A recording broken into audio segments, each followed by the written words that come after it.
అప్రమత్తం ఉంటే సరిపోతుంది కానీ మిగతా నిన్న మొన్నంత ఎఫెక్ట్ అయితే ఉండేటువంటి అవకాశం లేదు. సో ఏదైతే రెడ్ అలర్ట్ ఏదైతే ఉందో అది మాత్రం ఈరోజు మిగతా జిల్లాలన్నింటికీ భారత వాతావరణ శాఖ తీసింది. కేవలం ఆరెంజ్ ఎల్లో అలర్ట్స్ మాత్రమే కొనసాగేటువంటి అవకాశం ఉంది. అంటే ఎక్స్ట్రీమ్లీ హెవీ రెయిన్స్ అనేవి ఈ రోజు అయితే ఉండకపోవచ్చు కానీ బట్ మోస్తారు నుంచి భారీ వర్షాలు పడడానికి అయితే ఆస్కారం ఉందనేది చెప్పేటువంటి పరిస్థితి కనిపిస్తుంది. Right, thank you Naidu.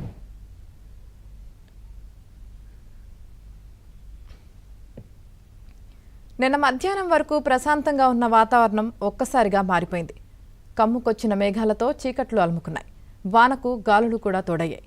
తుఫాన్ ప్రభావంతో సముద్ర తీర ప్రాంతాల్లో 50 నుంచి 80 కిలోమీటర్ల వేగంతో వీసిన గాలులతో తీర ప్రాంత వాసులు భయాందోళనకు గురయ్యారు.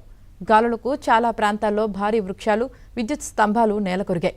బంగాళాఖాతాన్ని ఆనుకొని ఉండడంతో శ్రీకాకుళం జిల్లాపై తుఫాను తీవ్ర ప్రభావం చూపించింది. మంగళవారం జిల్లా అంతటా వర్షం కురుస్తూనే ఉంది. ఒడిశా నుంచి వస్తున్న వరదతో మహేంద్ర తనయ, బహుదా, వంశాధార, నాగావళి నదులు ఉధృతంగా ప్రవహించాయి. అల్లూరి సీతారామరాజు జిల్లాలో గెడ్డలు, వాగులు పొంగి ప్రవహిస్తున్నాయి. విజయనగరం జిల్లా అంతటా ఎడతెరిపి లేకుండా వానలు పడుతున్నాయి.